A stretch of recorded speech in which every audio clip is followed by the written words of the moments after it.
Good morning. Thank you all for coming out. Welcome, welcome, welcome. It's kind of a big deal right now. I don't know if you know, but we happen to be here for our 50th anniversary.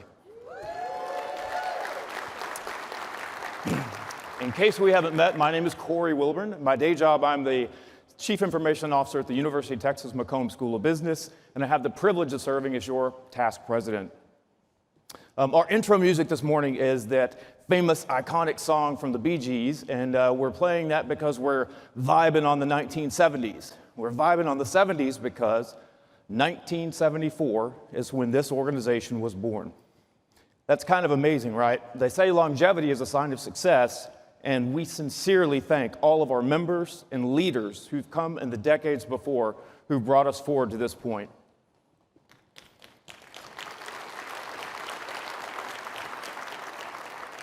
You know, a lot has changed in the last 50 years.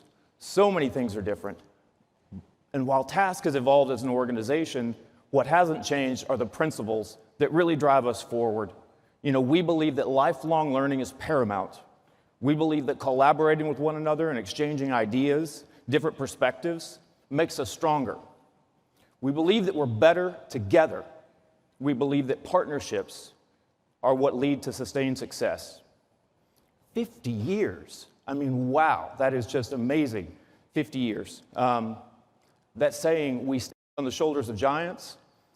Standing here today, I really understand what that means. Our mission here at TASSCC is to provide networking and educational opportunities and to grow your skills as technologists, teammates, and leaders. One of our focus areas as a board has been to improve the quality of the content that we bring you. And I think you're going to love the message from our keynote speaker today. I don't have to tell this audience that a career in the public sector is a labor of love. I suspect that most of you, like myself, have chosen this path because you're motivated to do meaningful work, because you want to help people and you want to feel like the work that you do makes a difference. Well, we're kicking off the conference with a wonderful message about the intersection of work and love. A huge thank to Deloitte. They're the sponsor of this morning's keynote, and I'd like to invite Savita up to announce our keynote speaker.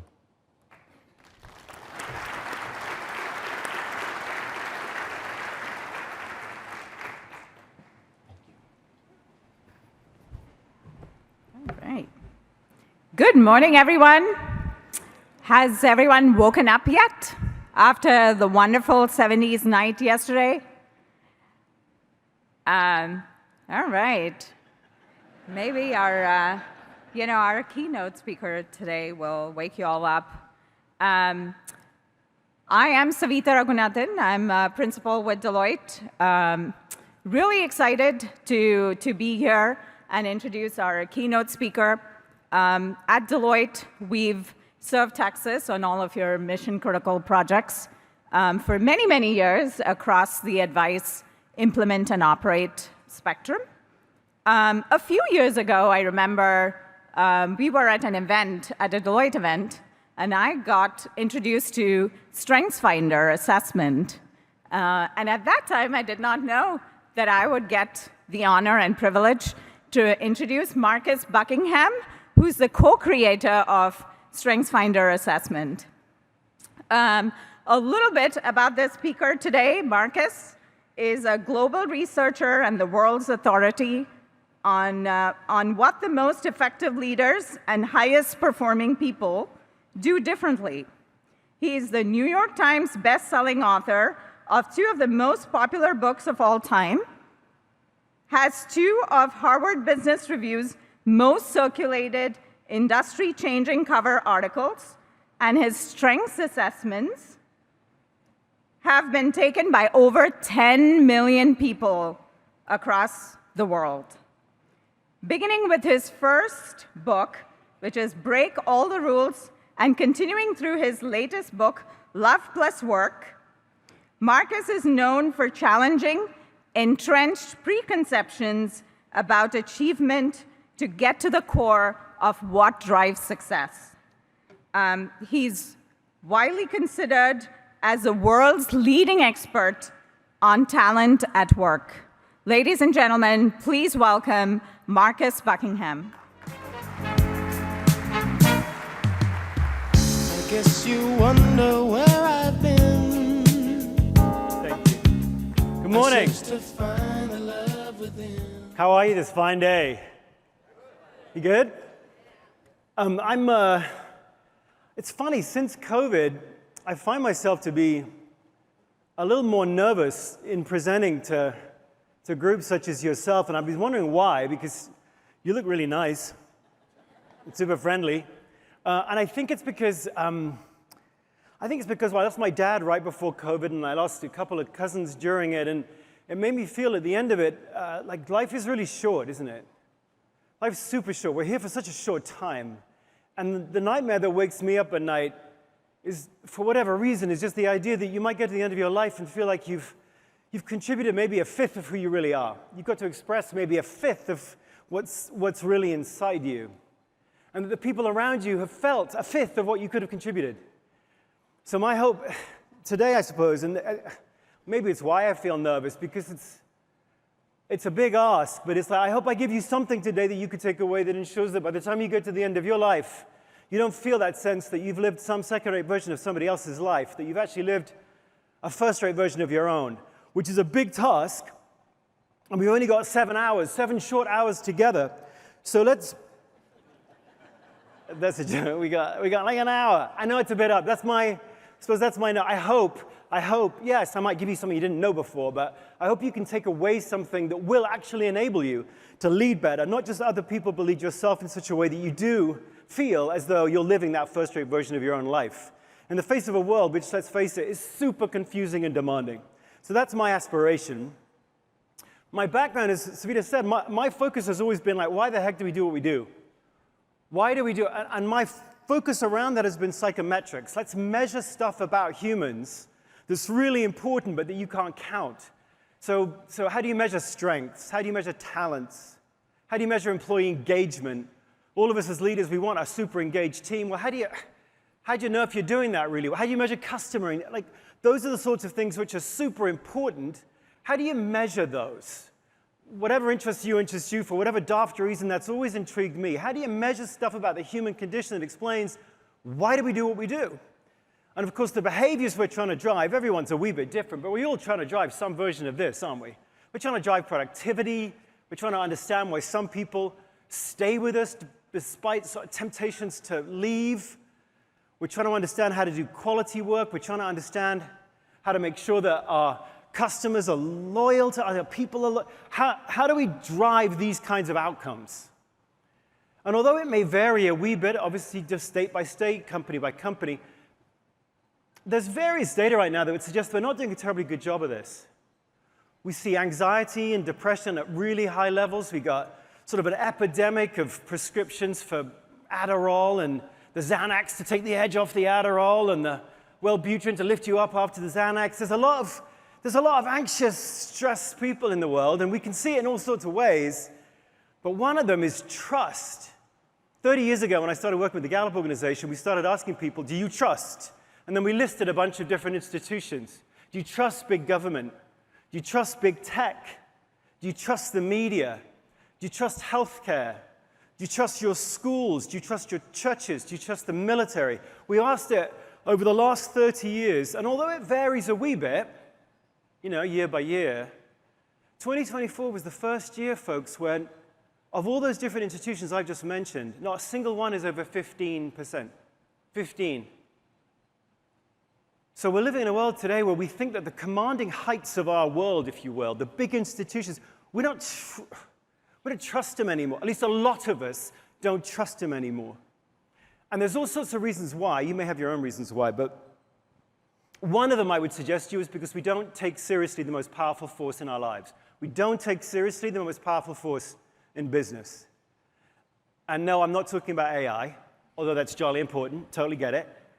I'm talking about something else. So today what I'd like to do is share with you what the data would suggest is the most powerful force in business and what all of us can do to maximize it. Is that all right? Okay. Here's the model we all use as leaders, by the way. Sometimes we use it implicitly, sometimes we use it explicitly. We're basically sort of going, experiences drive behaviors, drive outcomes. We want to create really good experiences on our teams because presumably that drives really good behaviors. And then that creates the really good outcomes we want in terms of productivity or retention or quality. Same with the people we serve. We want to create amazing experiences for our clients.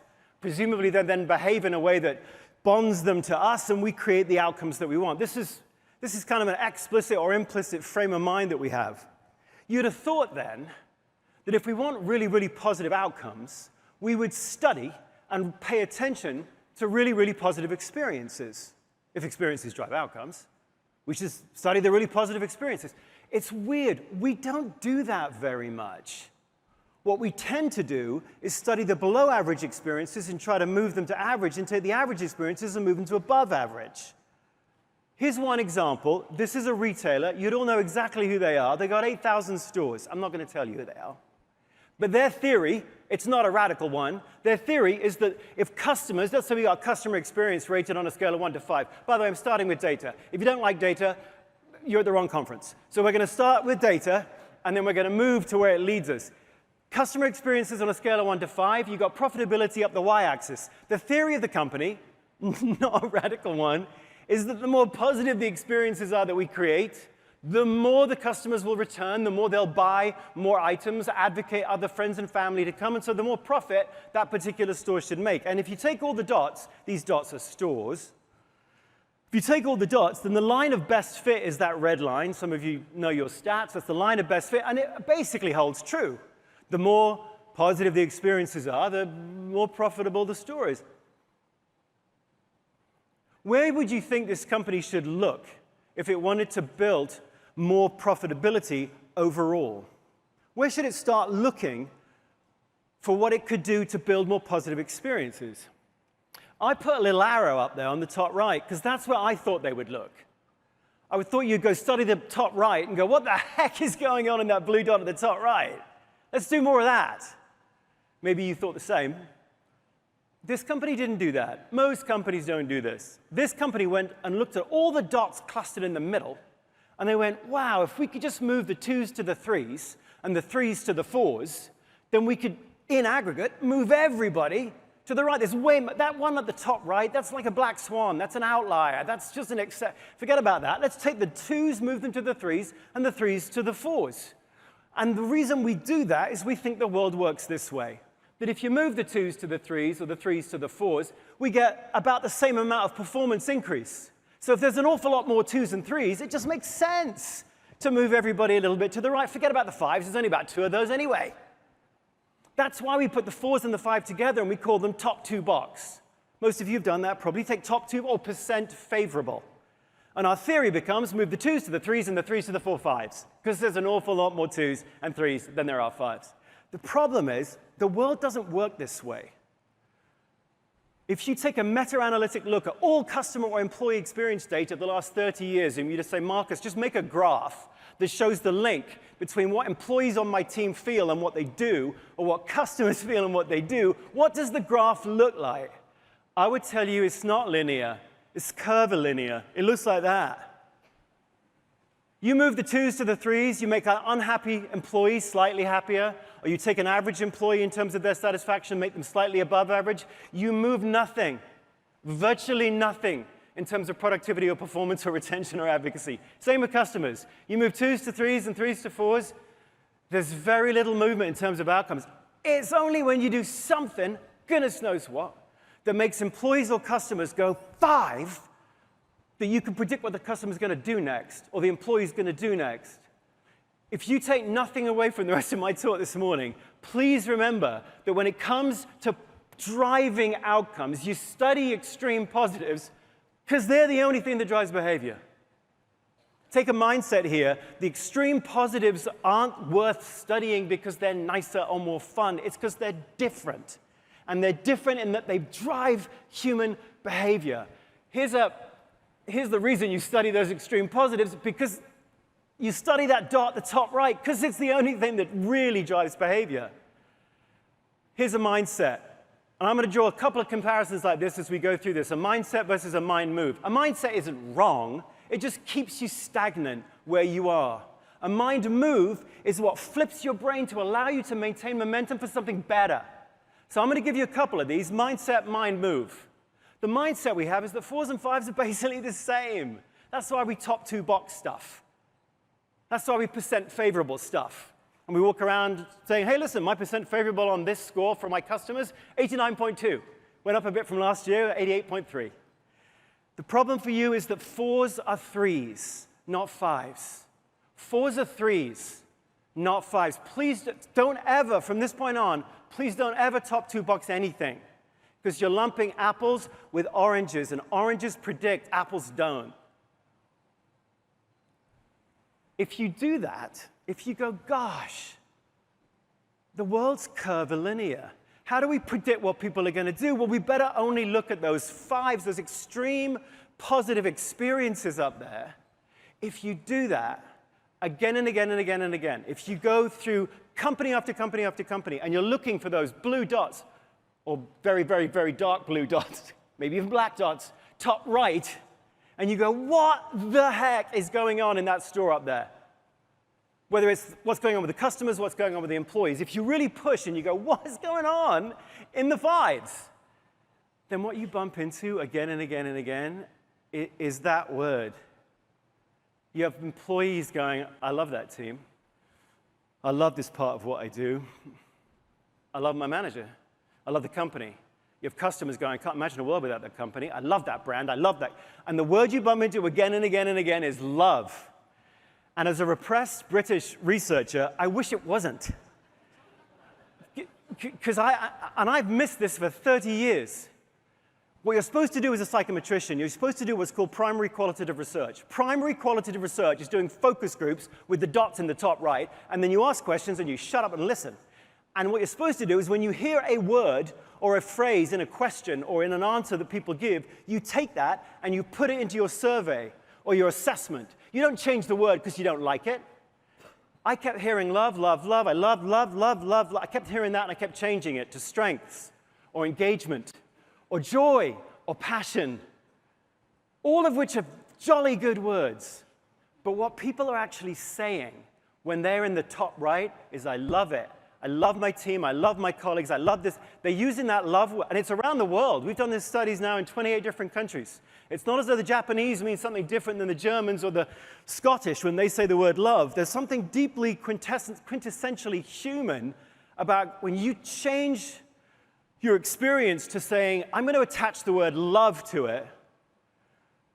There's something global around that. It's like globally, love's the first thing you reach for when you're born, and it's the last thing you cling on to before you die. Your whole life is like a scavenger hunt for love. And in those blue dots at the top, what you're finding is people, for whatever reason, are going, I loved it, I love it, I love that, I loved it. And it's not a casual exaggeration of the word like. Love turns out not to be satisfaction turned up to 11 or uber joy. When you use that word love, it's because something happened to you. It's a different category of experience. It's different, it's rare, but it's different. And if you want to try and imagine how it's different, just think about boiling water. If you ask me, when can we predict the water's going to boil? If I take water, take it from 0 to 11, it's not boiling, obviously. 11 to 111, not boiling. 111 to 211, not boiling. The only time any of us in the room can predict the water's going to boil is when it's 212. And I know, if you're halfway up Everest, pressure's less, you can get it to boil a little bit. But let's just go with me on this. 212, right? With water, when can we predict it will go from liquid to vapor? The only time you're going to make any money on that prediction is when it's 212. When it comes to water, boiling, everything else not boiling. As with water, so with our emotions. You got love, and everything else is just not love. Is it better to have people feel satisfied or passion or joy? Is that respectful of you as a manager? Is that better? Yeah, it's better than nothing, I guess. But in terms of actually predicting your behavior, all of those things I just mentioned are indistinguishable from average or below average feelings. It's 5, and everything else is just not 5. The world's binary when it comes to prediction. Love, not love.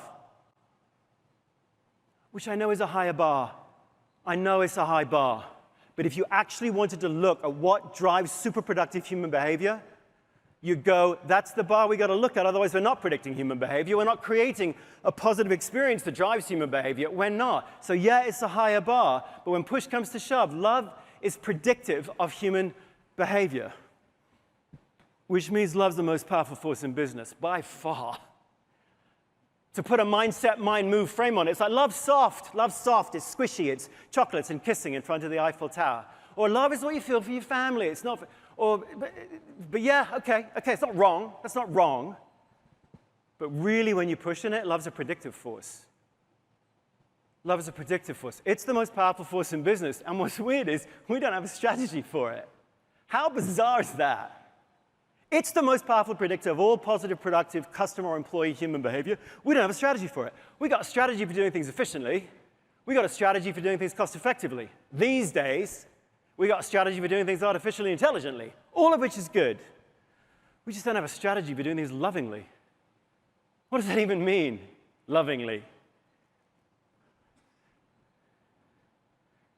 It's worth noodling, because if you really dive into it, does love just mean soft, smushy, gooey, woo-woo? What is it? Because some of us have had some pretty tough conversations with people we love. We actually call that tough love, don't we? Some of the toughest conversations you've probably ever had are with someone who loved you, and come in, sit down, you're fired, I still love you. In fact, I'm moving you out of this job because I really care about you, and this job won't help you be who you... So love's not... So what is it? It's the most powerful force in business. How do we do things lovingly? I don't know. As a leadership question, it's just the most important question. I mean, if you want to drive productive human behaviors. So what is the best way to do that? Can you design it in? What I'd like to share with you for the rest of my time here is that what could we do to put a strategy in place to design love in? Could we design things lovingly? Which I know initially seems like, what? Could we do? It's the most powerful driver of behavior. So how do you design it in? How do you design it in? First of all, let's define it. That's a big one. The Greeks, as you probably know, they had 8 definitions of love. Some of you might have read Gary Chapman's book, The 5 Love Languages. So Gary had 5, but there's no data supporting the 8 or the 5. Sorry. It's sort of made up. If you actually go and look at the 8 billion people in the world, there's 8 billion definitions of the word love, right? What you mean is slightly different than what I mean. Absolutely. But if you really push on it and push on it, if love predicts human behavior in 28, 29 countries around the world, there must be something common. When we in Tokyo, or we in Aberdeen, or we here in Houston say, I love it, there must be something about that that's uniform. What is it? Well, if you were to push me and say, take 30 years of studying the dots on the top right, take 30 years of studying the extreme positives, when people say, I love it, what the heck do they mean? I would give you this definition, and I'm not suggesting it's the only definition, but this is the one that I'm working on from all of this research. It's love is the deep and unwavering commitment to the flourishing of a human. Love's the deep and unwavering commitment to the flourishing of a human. So when you say, I love that movie, even something as trivial as a movie, it's because on some level, that movie touched you so that when some scene even, or character, you walked out of the movie theater bigger than when you walked in. Somehow you're like this. If I asked any one of you, what books do you love? Not did you like, did you enjoy, did you learn from? If I were to say, what book did you love? What would you take to a desert island? What book? It would be a book that somehow, for whatever reason, it touched you so that you felt you bloomed in some way. Something happened to you. If I were to ask you, tell me about a teacher that you loved, any teacher, and there's probably very few, maybe only even one. But if I said, tell me about a teacher that you loved, it would be a person who saw past your GPA or saw past whatever college you got into, and they saw the person behind the GPA. Tell me about a boss you loved. Tell me about a team you loved working for. It would be somebody who looked past your performance rating or your goals for next year or your MBA, and they saw the human. I don't know how they did it, but they felt like you're the point. Think about it. That leader that you've had, even if they were tough on you, they were probably tougher on you than anyone. But they saw you and you walked around going, I don't know, I felt like I was the point. The American Management Association used to say that their slogan was getting work done through people. If you took a loving approach to it, you'd flip it, wouldn't you? It's getting people done through work. Work's the instrument. The person is the point. And again, I'm not saying it's soft. It's just you've ever had that feeling from a boss, from a leader. Somehow they've made your flourishing the fundamental moral starting point of it. Even if I had to move teams around or roles around. Even if they had to move you out of a role they put you in, you still felt as though they saw you and your ness as the point of it. By the way, that means, of course, that caring's a part of love. I did this a lot. Caring and love are not synonymous. Caring's reactive. Caring is, I'm here when I need you. I'm here, like you need me, I'm right here. Caring is responsiveness to a person in need or a client in need. I'm caring, which is jolly good. But it's reactive. Love is proactive. Caring is a teacher helping you figure out how to finish your poem. Love is when that teacher, unbeknownst to you, sends that poem off to a statewide poetry contest. Caring is, I don't know, taking you to the ice rink at 5 a.m. in the morning. Loving is the person who bothers to think about who you are so that they enrolled you in ice skating in the first place. You think about managers that you go, I love them. They're not just reactively caring, although that's a jolly good thing to be. They've thought about who you are. They've probably even arranged your role on the team so that you could actually contribute more. They've maybe advocated for you in some sort of talent review process or system that whatever your company has. Love is proactive, right? It takes initiative. So that's our working definition of love. And the other thing I think to remember if we're going to put love to work, so to speak, is that, yes, the mindset is a person is a means to an end, which is sort of true. The mind move is a person's flourishing is the point, and when you get that right, gosh, it feels different. And right alongside that is this idea, I suppose, is the mindset says balance is health, and really the strong move is no, emotion's health. We think that we talk a lot about work-life balance, don't we? As though balance is the aspiration. We're very busy, everything's charging around like a mad prune, and we got to balance it all. Another key takeaway from this morning, please don't aspire to work-life balance. Please don't. Not only will you very, very rarely find that one moment when everything's balanced, but if you ever did, you're like, oh my gosh, it's Monday morning. Everything, I've got it. My job's good, my friends are good, my family's good, my mom's good, my bank account's good, everything. Have you ever got it perfectly balanced? Do you know what will be going through your mind? Nobody move. Nobody move. Got it. I got it. Finally, it's perfectly balanced. Balance is stasis. Nothing healthy in nature is balanced. Nothing healthy in nature is balanced. Everything healthy in nature is moving. Same is true for you. You have a role at work, you have a role at home, you got a role in your community, you got a role in your family. Your challenge is, how do I move through these different domains of my life and get the psychological nourishment I need to keep moving? You study the most successful people, and I don't just mean financially, I mean in terms of their mental well-being. They are moving through the different domains of their life and drawing the nourishment they need to keep moving. Health is motion. Which means, really, all of us are playing two key roles. These are the two biggest roles you play in your life. Mover and maker. Mover is, how do you move through your work life and get the nourishment you need to keep moving? How do you do that as an individual?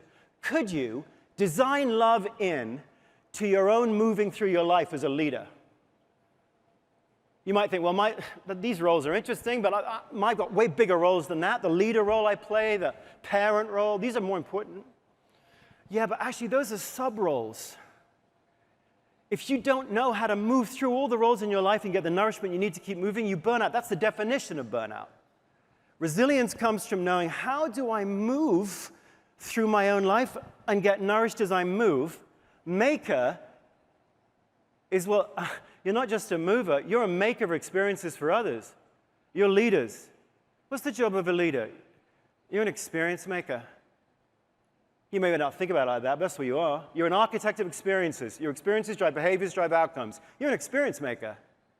Whether or not you stepped forcibly into that role, I don't know, but that's where you are. No one ever really tells you how to do that, just like no one ever really tells you how to move through life. But those are the two biggest roles to play. And so the question for us to take away from this morning is, how do you design love into the mover role and the maker? Because you need both. If you have no idea how to move through life and get nourishment from it, and you're constantly trying to make experiences for others, you burn up. Same with the other side. So you need both roles. So I'm going to try to play these out a wee bit and go, well, all right, how would you do that? How would you design love in In a world that doesn't care, sorry, but the world doesn't really care about that which you love. In a world that doesn't care, how do you move through life and get nourished by the moving? And then how do you make experiences for others?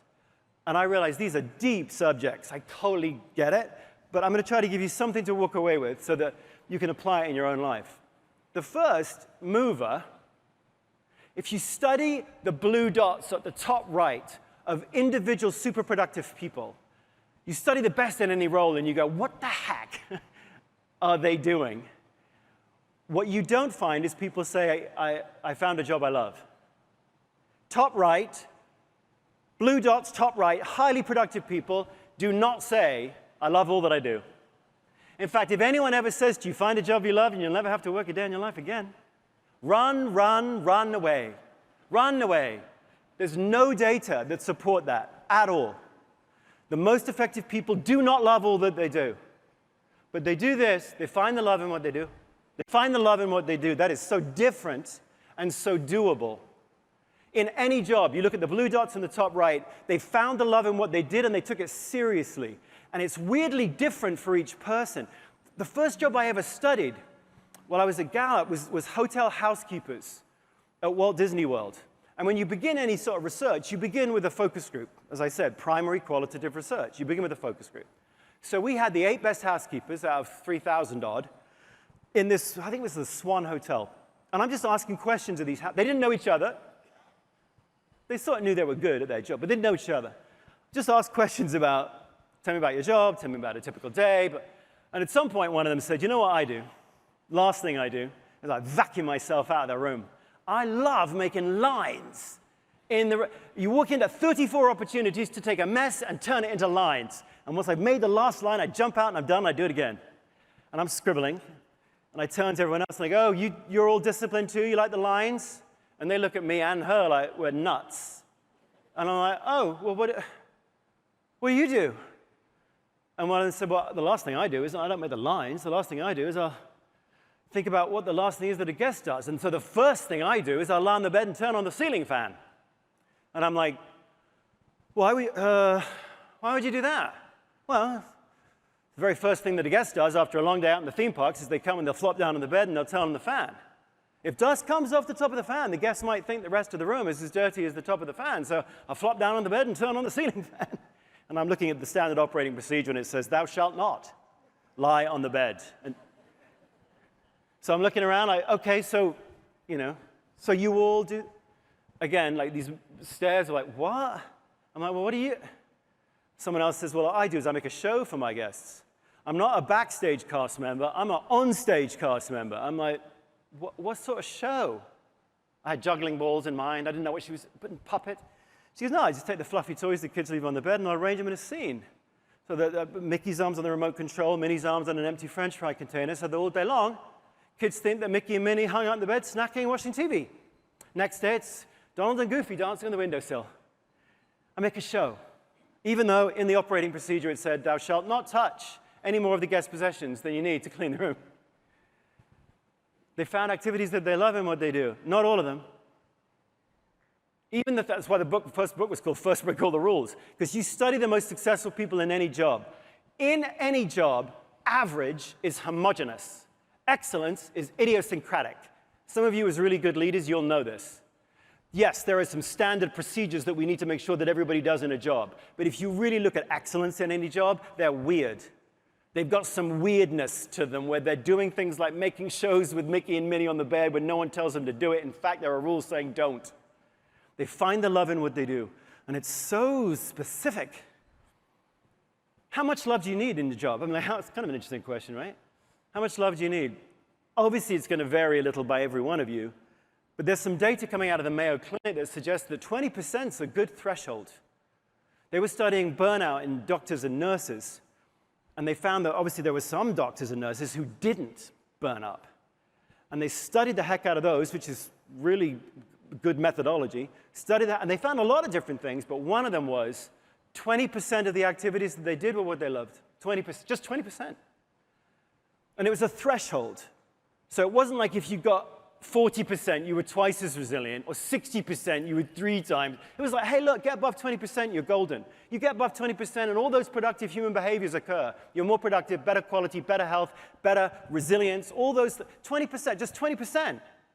So in a sense, if you want to design love into your own work, the question I would ask you is, what the heck is your version of lying on the bed and turning on the ceiling fan?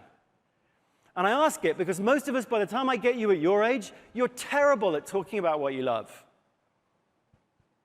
Terrible, sorry, that's a bit. You're not very clear. I know this because one of the first questions we asked in all of the pre-employment selection instruments I built at Gallup was this: tell me about you, what you love about your previous work experience. So I've probably asked that question 250,000 times. You want to know by far the most common answer to that question? Like, by far.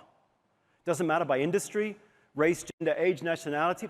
By far. Tell me what you love about your previous work experience. Take a moment to think about what you think the answer is.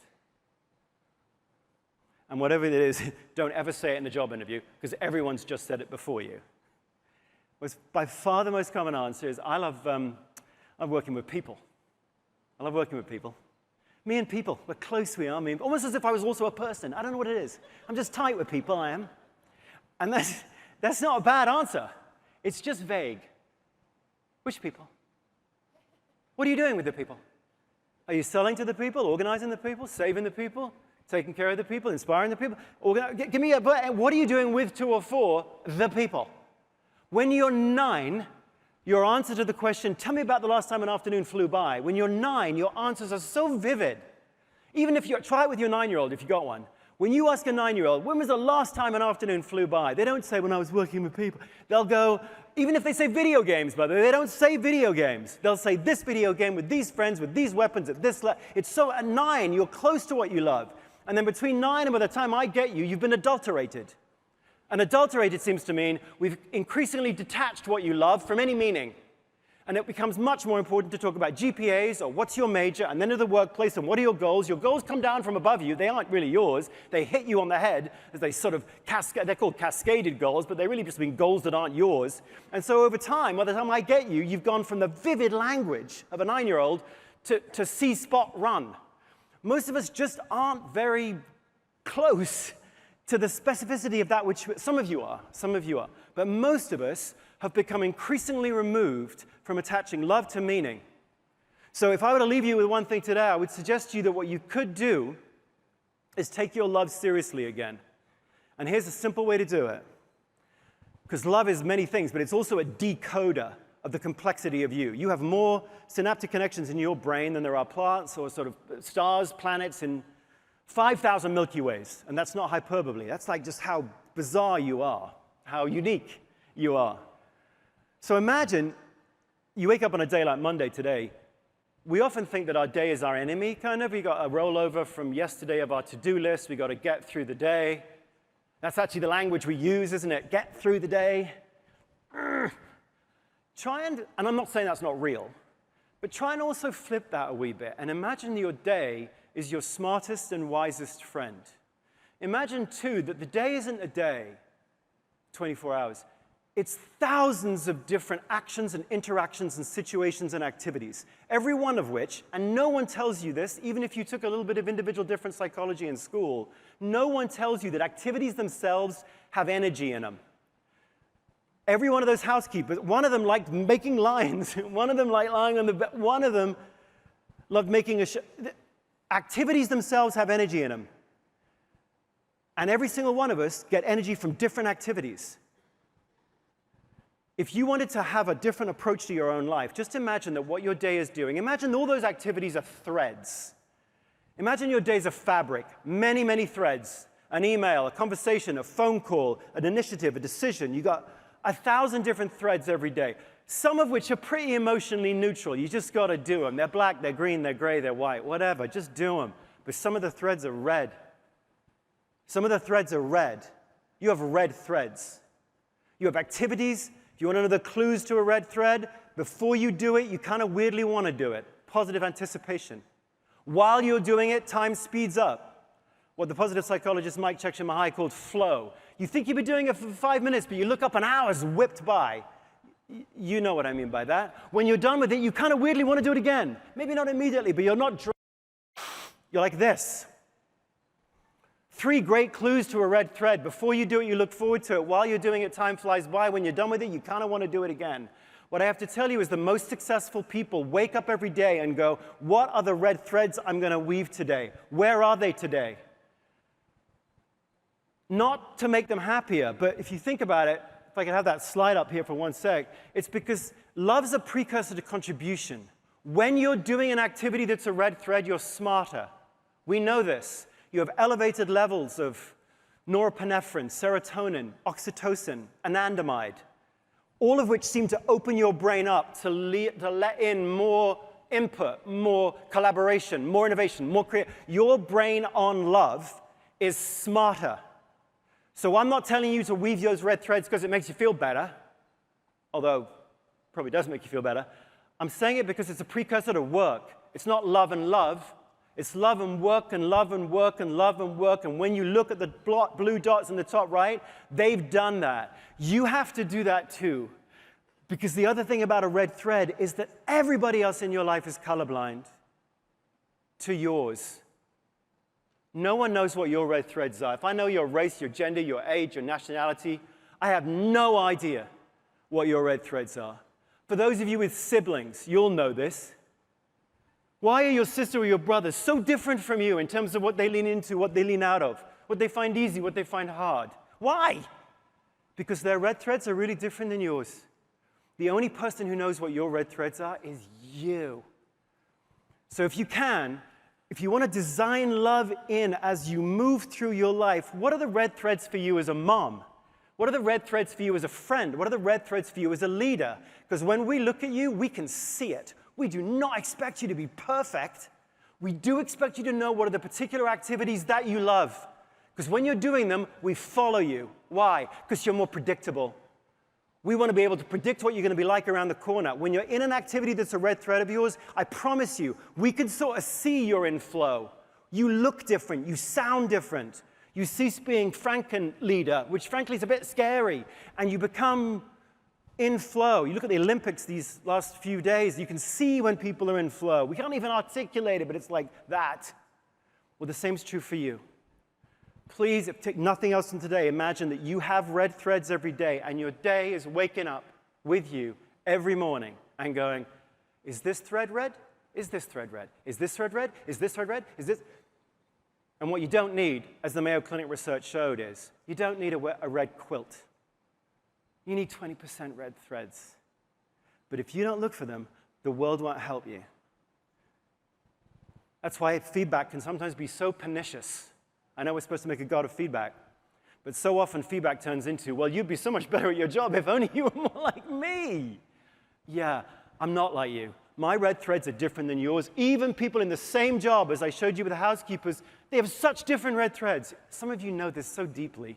You see people on the team doing the same work, but they're in flow in such different ways. Same will be true for you. So if we go back to those 2 different roles, mover and maker, I know we could spend all day just going, how the heck do I find out? What are the best questions to figure out my red threads? What happens if I've got a job that doesn't have any? So we could dive more into that, but for the moment, just keep that thought in your mind. Take your loves seriously, because no one else will. And they can't see them. You can. What about maker? Let's flip subjects a minute. You are, as a leader, you are an experience maker. You think people aren't looking at you, but of course they're looking at you. Every day you come into the office, they're like, you're on stage. I'm looking at your rituals. You're like, I don't have any rituals. Yes, you do. They're either deliberate or they're accidental, but you got them, and we're watching them. So you are, hopefully, an intentional experience maker. And the question for us would be, how do you design love into the experiences you make? You got a person starting off over here, like who's the new person joining your team, maybe. A new customer just starting up with you, maybe. Or maybe it's a long-standing team member who's calling up HR because they've got to talk to somebody about family leave. Or it's a pre-existing customer who's starting a new project. But you've got somebody just starting, and then over the far right, you've got somebody walking around with love in their heart for you. They're talking about you as a boss. They're talking about your company. They're talking about your company and their customer. They're advocating to friends and family. Oh, my word. So the question for us as leaders, right, is how'd you go from high to walking around with love in your heart? How'd you do that? It could be just like a magical mystery tour, and it's just shazam, and we get happy people. It turns out, though, actually, when you study a lot of people walking around with love in their heart, and you reverse engineer love, which I know sounds really weird, but imagine you're reverse engineering it, you find two things. First, you find 5 feelings that make up love, and second, you find there's a sequence. Not a hierarchy, a sequence. It goes like this, from power to harmony to significance to warmth of others to growth. That's a sequence. You get the sequence wrong, you don't get people to love. Now today, we don't have the time to dive into the esoterics of that sequence, but there is one. I'll be writing, I'm sure, talking more about it as time goes by, because we can reverse engineer love, which of course means it's teachable. It's methodological. We can teach how can you get a leader to go from left to right. But for the moment today, I think what I'd like to give you is just a pair of these. DLI stands for Design Love In.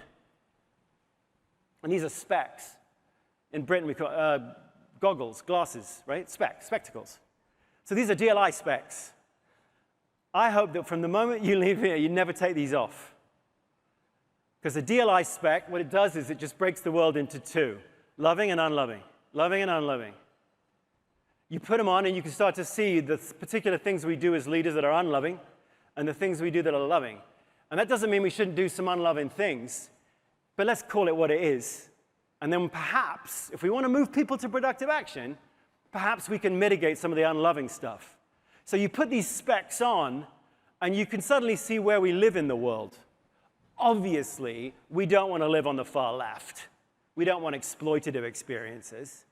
And obviously, we'd much rather live over on the far right, where we're working for a boss that we love, doing client work that we love, and we don't have to love everything, but 20%, hey, 20%, could we do that deliberately? We want that. But where do we live? Why do we have such low levels of trust right now? We live here, don't we? We live in an amoral world that's primarily transactional. You are reduced very quickly from a human into a countable element of a transactional equation. We can see it in HR, in the language. Your employees aren't called employees, are they? They're called FTEs. They're called full-time equivalents or headcount. And you've had that, hey, can I have a headcount? I need 2 more headcount. I need 2 more. Can I give half a headcount? I need half a headcount. It's right, as humans, we're just elements, we're costs. And these aren't words coming from controllers or CFOs. These are the words that HR uses to talk about you. The people who are supposed to be thinking about your growth and expression turn you really quickly linguistically into your headcount cost. And language isn't nothing. I'm not saying there aren't some great HR people in the world. There are. But boy, customers too. You're not a customer.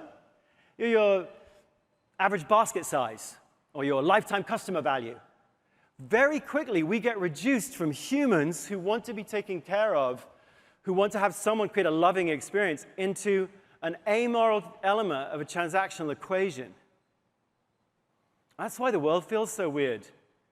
And you can start, if you put the specs on, you can suddenly see why companies, many companies, I don't want to offend anyone here, but you can see a few things happening right now where companies go, they think they can get away with being transactional. And my whole goal for the next 10 years of my life is to ensure that the best talent never works for a transactional company. I'm going to be going to company after company. I'm going to be going to university after university, trying to make sure that the best people, and we are in a tightening labor market, and that won't go away because the demographics are inverted.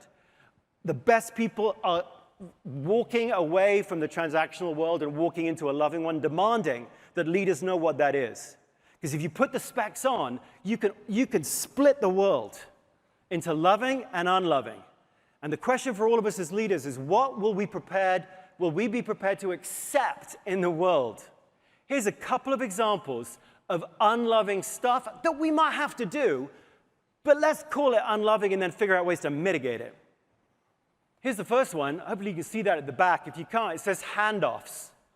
Handoffs are always unloving. And you want a silly example, just go to the restaurant tonight. The person you made the reservation with is not the person you meet at the hostess stand. The host or the hostess who seats you is not the person who can take your order. The busser who comes to the table is also not the person who can take your order. The waiter who then comes isn't the busser. The waiter takes your order. The person who brings your food is the food delivery person. It's not the waiter. You're handed off. Your experience is handed off from one person to another. Why is that unloving? Well, because you're the person who's got to keep the coherence of your narrative as you get handed off from one to another. And it feels a little weirdly jarring when they bring the food and you guys have switched places because your partner was cold under the air conditioning and now she doesn't get the fries, you get the fish, but she doesn't get the fish with the cheeseburger. And all of a sudden you're the one trying, and every restaurant's like that, so we've just sort of accepted it. And fine, I mean, that's not going to hurt you too bad. But go to a hospital. Go to a hospital. It's one unloving handoff after another. The person who checks you in is an administrator, hands you to a nurse, hands you to another nurse, hands you to a doctor, hands you to a different doctor, hands you to a different nurse on a different shift. All the way through, you, the patient, or your loved one, is the one who's got to memorize all the details of you. You don't even know what details matter, but you're the one who's supposed to hold all of this as you go from touch point to touch point. And you can't do that very well, which is why our patient outcomes are so poor in this country. We've created a world in which we've created handoff, we've proceduralized it, ignoring the experience of the human moving through it. Interestingly, some hospitals have figured this out and created a role called a hospitalist, whose entire job is to explain you to your caregivers and your caregivers to you. And the patient outcomes go through the roof when a hospitalist is in place. If you're without the hospitalist, you're the gallbladder in room 202. Handoffs. We might have to organize our hospital that way, but it's not loving, and we better call it what it is, unloving. How about this one? Shape-shifting's unloving. You get in a relationship with someone, and you think they really like roller coasters. And then you go to a roller coaster, and they're like, oh, and you're like, well, I thought you loved them. And you're like, no, I was just trying to woo you. I actually hate them. You're like, well, that feels weird. I thought you loved adventure. Okay, that's not loving. When you're in a relationship, it's with someone who you know who they are for you. Same's true for a company. Shape-shift it. We do it all the time. Delta, they changed their frequent flyer program last year. The Boston Consulting Group came in, did a whole bunch of work to figure out the best way to maximize you as a passenger was not as a flyer, but as a spender. So we'll change our frequent flyer program from a frequent flyer program to a frequent spender program. They shape-shifted. This wasn't a small little shift in a loyalty program. It's a seismic shift as to who Delta is for you. You went with Delta because you're like, I thought you were, I don't know, an airline. No, we're a bank. And you're, I don't even know what you are, but you need to go get that credit card. And it didn't take long, did it, for those of you who study such things? Almost immediately, the entire Delta population of passengers was like, what the heck are you doing? United Airlines does the same thing. Slightly different. They've just taken all the data that by law you have to share with them, and they figured out the most valuable part about you as a passenger is your eyes are locked on the screen in front of you.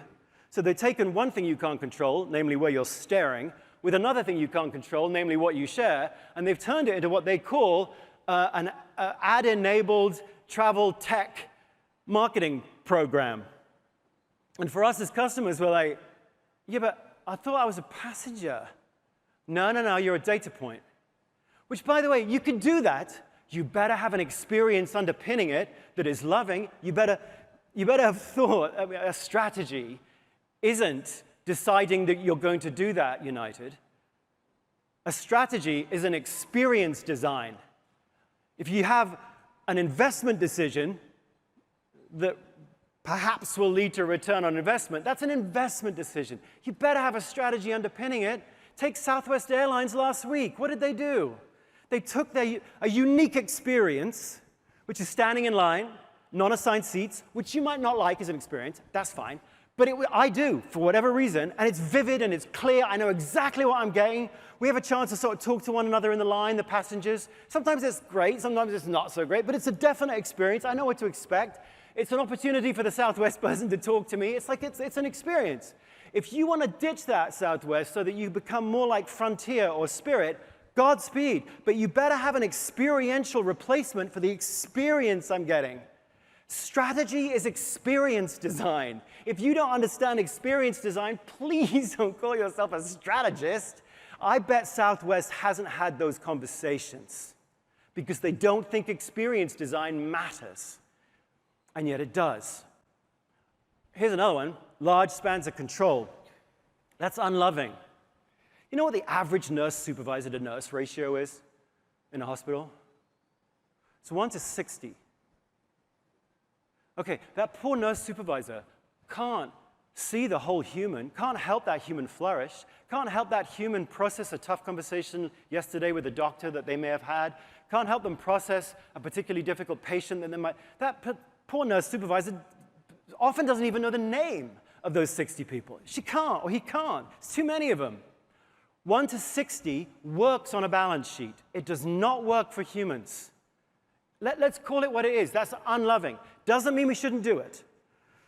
The best hospitals actually have figured out a way to ensure that there's a sort of ad hoc 1 to 12, small little ad hoc teams who notice what people are going through. And for you, by the way, what's the simplest way for you as a leader to design love into the experiences of your people? Figure out a way to do a check-in once a week. How often should you check in with your people? Individually. Once a week. Once a week. 15 minutes. Once a week. Ask 2 questions. How'd you feel about last week? What are you working on this week? How'd you feel about last week? What are you working on this week? Do that 52 times a year. And if those of you in the room might think, well, I'd love to do that, but I've got too many people, then you've got too many people. People often ask that, what's the perfect span of control? It's the wrong question. It's not span of control. It's span of attention. What's the right span of attention? For you, it will be the number of people that you can check in with every week. You're not checking up on them. You might think, well, my people are so good, they don't need me to check in with them. Okay, go watch Last Dance. If you haven't seen that, it's a leader study. It really is. It's Phil Jackson and the study of the Chicago Bulls. How often does Phil Jackson need to check up on Michael Jordan? Not at all. How often does he check in with Michael? After every game. What worked, what didn't, how can I help next game? That's, for those of you that lead, you might have 1 to 60. I don't know what your spans of control are. Please don't imagine that that works for people. You've got to figure out a way to do a check-in once a week. And for those of you thinking, well, look, I'd love to do that, but I'm just too busy. I'm just too busy leading. No, that's the leading bit. This is the leading bit. The leading bit is touching base with each person. You're not checking up on them. You're going, what was last week like? What's this week? What's last week? What's this week? And for those of you going, well, that just sounds boring. They're probably going to say the same thing. That's so fine. Just don't lead anybody. Go find someone else to. If people's natural reaction to love and work bores you, don't lead anybody. Leading isn't that complicated. It's frequent, light touch attention between the person and their work 52 times a year. Please, just take nothing away from the rest of the time here. Just please do that for people. Why? Because they need it. They don't need you to do this necessarily. They do need frequent, light touch attention. And if you don't want to do that, Godspeed. Don't lead people. 2 more, really quickly. Outsourcing. I know we outsource. There's a lot of outsourced here. Outsourcing's unloving. I went to a Coldplay concert recently, and I like Coldplay a lot. But I don't love them. I wouldn't tell you to go. In fact, please don't go to a Coldplay concert. Not because the concert itself wasn't amazing, but because very often when it comes to experience design, for us as leaders, we forget that experiences have a before, a during, and an after. The during, by the way, amazing. Chris Martin's amazing. He was all about fair trade products that we could have there, and we had flags, but also bracelets, and when he sang Yellow, they lit up yellow, and it's kind of amazing to have 30,000 people all with this, and you're all as one, you're like swaying along to Yellow. I will not sing it, but amazing. There was even a moment when he said, hey, everyone turn their phones off, turn the cameras off. Let's just sway together to 3 songs. And you're like, that's stupid. And then 3 songs in, you're like, oh, it's amazing. He'd really choreographed the experience. Lovely, it was lovely. And then we came out of it, got in our cars, and it took longer to get out of the parking lot than it did to watch the concert. We went from unified love for all to fighting to I'm in that lane, you're in that lane, I'm in that lane, back away from that lane. Is this faster? That's faster. You're arguing inside the car, outside the car, and we fought our way home 2.5 hours. Concert was 2 hours. It's like, Chris, you choreographed every single part of the experience of the during, and then you just forgot about the after. You turned us from unified warmth into just combatants in your parking lot. Now, I'm not suggesting Chris should have, Coldplay doesn't know anything from parking, but Chris, this is a totality of an experience. There's a before, there's a during, there's an after. If you're gonna outsource it, which you can do, then you might wanna mitigate it. You might wanna think about how to educate the vendor on what a perfect Coldplay parking experience will be like. There's some great companies that build their whole businesses on outsourcing. Chick-fil-A, every one of the Chick-fil-A restaurants, as some of you know, are not owned by Chick-fil-A. They're all outsourced. Which sounds like, well, that's weird, but what have they done? They've mitigated an unloving practice by some loving practices. Namely, number one, you can only have one Chick-fil-A. Did you know that? You can have one. I don't care how much money you have. They're like, hey, listen, if you have $100 million, you can have one. If you have no money, it costs $10,000 to be an operator for Chick-fil-A, and if you don't have it, we'll lend it to you. But we're looking for character, so they select really carefully, and then their whole loving mitigation strategy is educate, educate, educate, educate, educate, educate. Make sure that everybody bumping into a Chick-fil-A, no matter, I know we've outsourced it, but every leader, because you can only have one, they're in the store. They're in the store. And yes, there's a couple of people that can have two, a freestanding unit and a mall unit, and very few that have three with an airport unit. But to a great degree, they stood so strong in going, outsourcing can be unloving unless we do something loving to mitigate it. And now, of course, by standing so strong, I'm not saying, by the way, Chick-fil-A is perfect. Every company's built one little touch point at a time. But they have stood strong in some areas where many of us don't, like selection and education. And now, as some of you know, it's harder to get a Chick-fil-A store than it is to get into Harvard in terms of the ratios. Outsourcing's unloving. Doesn't mean we shouldn't do it. It means we better get on it. We've outsourced a lot of HR, haven't we? We've outsourced a ton. Today, you got a person who's calling up for family leave, and she's feeling concerned because she's got to take care of her mom, and she's anxious. We pick up the phone. Who do we get to talk to? We often don't talk to anyone in our company because our company's outsourced it to a third party, and the first question we get is, what's your employee number? Okay, and then we wonder why everyone's leaning out. We wonder why there's no loyalty anymore. We've built the entire infrastructure of dealing with people in the world of work has been to disintegrate a single point of contact, which is a loving thing to give anyone. We've sort of outsourced it, but not in a loving way. One last one. Yeah, you'll get this, right? AI. AI is unloving. Let's call it what it is. We can deploy it intelligently. We can employ it efficiently. Hopefully, we'll be able to deploy it safely. It's really interesting. It's super, oh gosh, it just distracts us and gets us so excited, and it should. But love is the deep and unwavering commitment to the flourishing of a human. AI doesn't know what the word flourishing means. It never can and it never will. It never can and never will. We know that. If you want to get something to do with AI, just know it will be devoid of love. It won't destroy love, because you could deploy loving things alongside it. But just remember, it's devoid of love. The more systems you put in place with AI centralized, the less loving they are. That doesn't mean it's not amazing. It's amazing. It just better be fit for purpose. And its purpose is not to make a person feel like they're flourishing is the point. It never can do that. Let's just be honest about it and then figure out what other loving things we could do to make a person feel that my flourishing is actually something that anyone is aware of or takes seriously. So you put all of that together. Yes, these things are real, but right now we're sort of not calling them as they really are. We're not labeling them right. These are unloving. Humans don't do well like this. And so for us, as a mindset, you might think, well, we get more of what we expect. No, we get more of what we accept. And so the question for all of you, if you want really good talent, what will you accept? Will you accept a world in which we're increasingly become unloving, where we are increasingly looking at people as elements of a financial equation, which of course we have to do to some extent? Or will you be the kind of leader who bothers to figure out who your people are, who bothers to pay attention to them every week, who tries to figure out, no matter how tough those conversations might be, how to set that person up to flourish?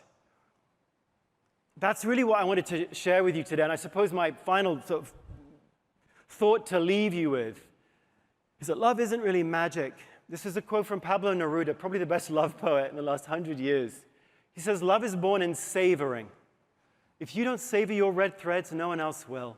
If you don't know what your red threads are, no one's going to come in and tell you. You have to figure out what are the particular activities that have, you got to savor them. It lives in intelligence, which means love isn't enough. You got to figure out how to turn it into contribution.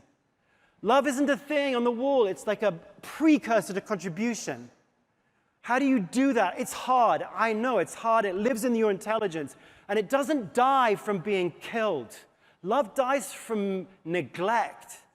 It dies from forgetting. We are living, going all the way back to the beginning, in a world, in a trustless world.